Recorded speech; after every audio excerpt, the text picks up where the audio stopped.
Chapter 2. The English and the Normans. 1. The English and Norman settlements.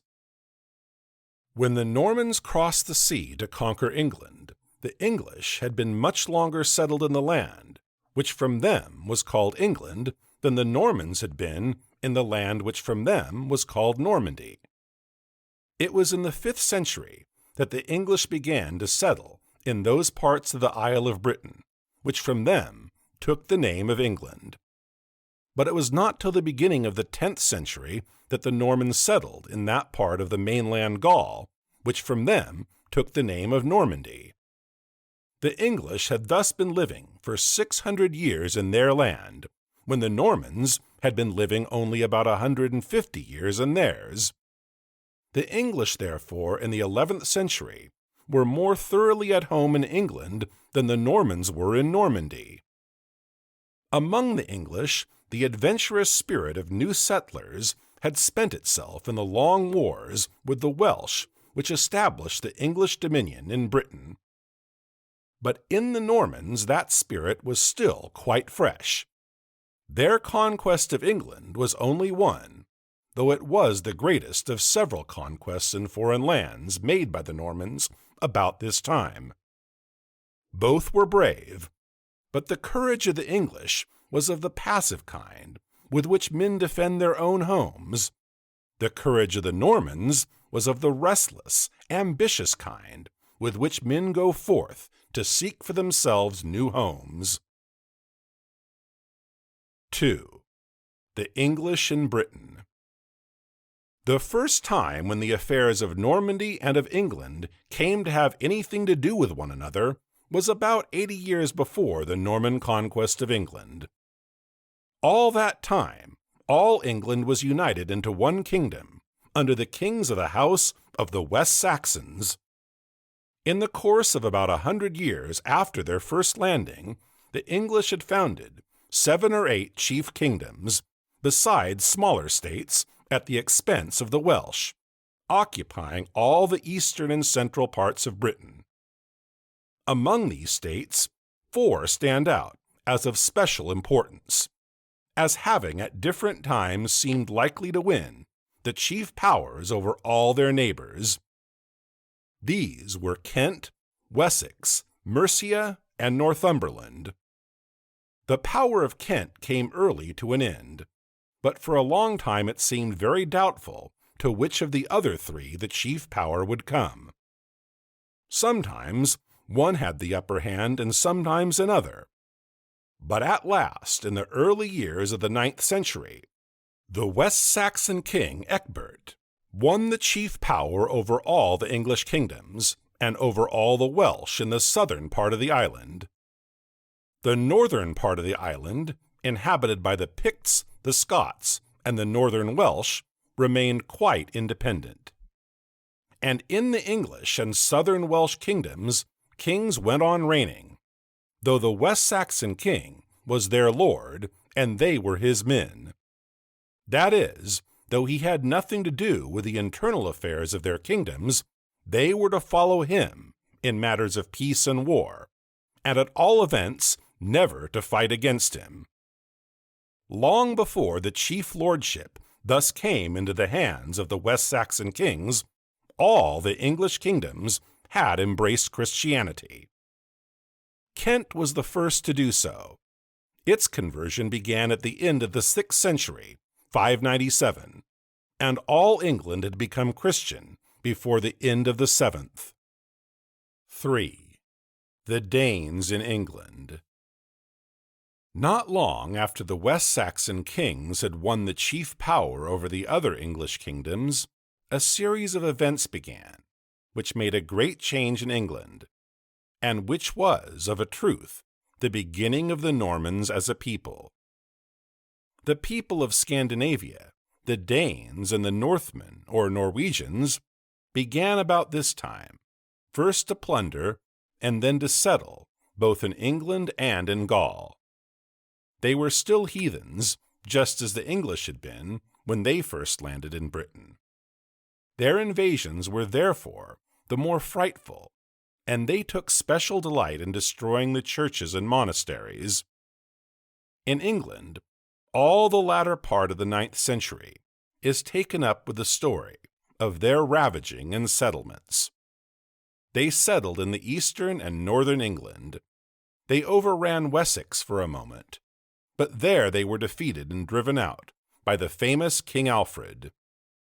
They had upset the other English kingdoms, so that Wessex was now the only independent English and Christian kingdom. Alfred could therefore treat with them as the one English king. The Danish king, Guthrum, was baptized, and a line was drawn between his dominions and those of Alfred, leaving to Alfred all Wessex and the other lands south of the Thames, and all southwestern Mercia. Thus Alfred lost as an overlord, but his own kingdom was enlarged, and the coming of the Danes, by uprooting the other English kingdoms, opened the way for the West Saxon kings to win the whole of England. This was done under Alfred's successors, Edward, Athelstan, Edmund, and Edred, in the first half of the 10th century. After long fighting, all the English kingdoms were won from the Danes and were united to the kingdom of the West Saxons, and the kings of the English, as they were now called, held the lordship over the other kingdoms of Britain, Scottish and Welsh. 4. The Northmen in Gaul. While this was going on in Britain, something of much the same kind was going on in Gaul. Throughout the 9th century, the Northmen were plundering in Gaul, sailing up the rivers, burning towns and monasteries, and sometimes making small settlements here and there. But in the beginning of the 10th century, they made a much greater and more lasting settlement. A colony of Northmen settled in that part of Gaul, which from them took the name of Normandy, and there founded a new European state. This was in the year 912. The great dominion of the Franks under Charles the Great was now quite broken up into 4 kingdoms. That of the West Franks, called Carolingia, because several of its kings bore the name of Charles, took in the greater part of Gaul. The crown was more than once disputed between the kings of the house of Charles the Great, who reigned at Leon, and the dukes of the French, whose capital was Paris, and whose Duchy of France was the greatest state of Gaul north of the Loire. Some of these dukes themselves wore the crown, and when they did not, they were much more powerful than the kings at Leon.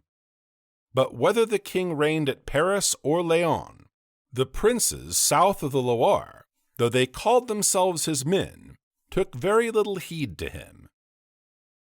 Now, when the kingdom was at Leon, the king was pretty well out of the way of invaders who came by sea. But no part of Gaul was more exposed than the Duchy of France, with its long seaboard on the Channel, and with the mouth of the river Seine making a highway for the Northmen up to Rouen and Paris. Paris was several times besieged in the 9th century, and now at the beginning of the 10th, the coasts of Gaul, especially the northern coast, were ravaged by a great pirate leader named Roth, called in Latin Rollo, and in French Rao, who had got possession of Rouen and seemed dispossessed to settle in the land. 5.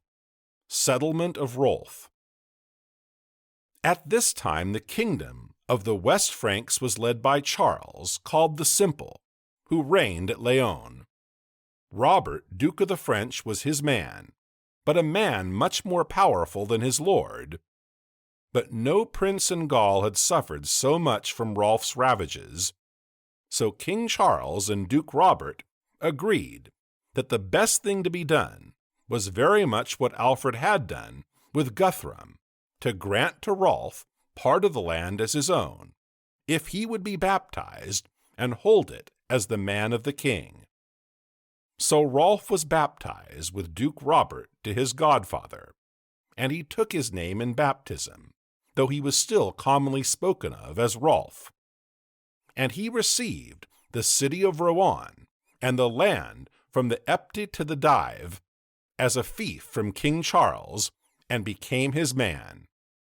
So Rolf and his followers settled down in the land, which from them was called the land of the Northmen, and afterwards the Duchy of Normandy.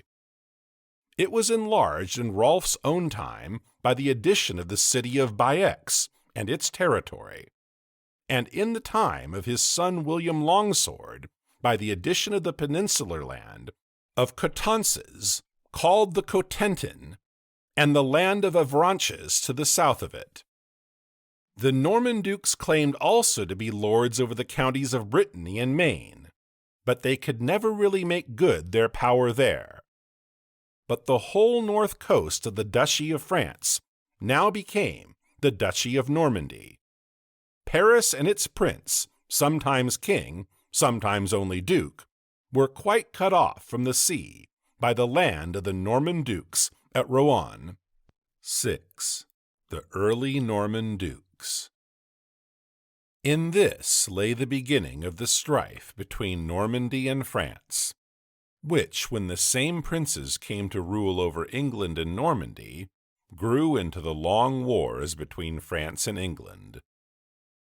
The princes and people of France never forgot that they had lost the great city of Rouen and all the fair land of Normandy. But King Charles at Leon gained by the Duchy of France, being in this way weakened and cut in two. He gained, too, because when Rolf swore to be his man and be faithful to him, he really kept his oath. For when first Duke Robert of France, 922, and then Duke Rudolph of Burgundy, 923, rose up against King Charles and were made kings in his stead, both Rolf and his son William, after him, clave to the Lord to whom Rolf had first sworn. Rolf too ruled his land well, and put down thieves and murderers, so that the story ran that he hung up a jewel in a tree, and no man dared to take it.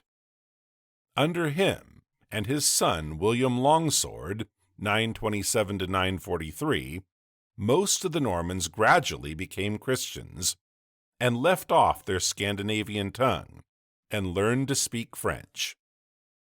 By the end of William's reign, nothing but French was spoken at Rouen. But in the lands to the west, which had been won more lately, men still spoke Danish, and many still clave to the gods of the north. This heathen and Danish party more than once revolted, and after the death of Duke William, they even for a while got hold of the young Duke Richard, and made him join in their heathen worship. About the same time, new settlements from the north were made, in the Cotentin. But Duke Richard presently commanded himself to Hugh the Great, Duke of the French. That is, he became his man instead of the king's man. During the rest of his reign, the duchies of France and Normandy were in close alliance, and Richard had a chief hand in giving the kingdom to Hugh Capet, the son of Hugh the Great. 7. Manners of the Normans. During Richard's reign, then, the Normans were getting more and more French in their language and manners, and more than this, it was their help which took the crown of Carolingia from the German kings at Leon and gave it to the French kings at Paris. Thus, the dukes of the French became kings of the French, and as they extended their power, the name of their Duchy of France was gradually spread over nearly all Carolingia, and over the greater part of the rest of Gaul. In the time of the next duke, Richard the Good, 996 to 1026, there was a great revolt of the peasants in Normandy. These were most likely largely of Celtic descent, while all the great landowners were Normans. And it is also noticed of this duke that he began to draw new distinctions among his subjects, and would have none but gentlemen about him. This is almost the first time that we hear that word. The peasants were put down, and the gentlemen had the upper hand. The Normans had now quite changed from the ways of their northern forefathers. From seafaring men, they had turned into the best horsemen in the world. The Norman gentleman, mounted on his horse, with his shield like a kite, his long lance, and sometimes his sword, or mace at arms, became the best of all fighting men of his own kind. And now that they were fully settled in their own land, the Normans began, quite in the spirit of their forefathers, though in another garb, to go all over the world to seek for fighting wherever fighting was to be had. Often religious zeal was mingled with love of fighting. Some went to help the Christians of Spain against the Saracens, and others, later in the century, went to help the Eastern emperors against the Turks. But their greatest exploits of all were done in the two greatest of European islands, one of the greatest in the Mediterranean, the other the greatest in the ocean, Sicily and Britain. 8.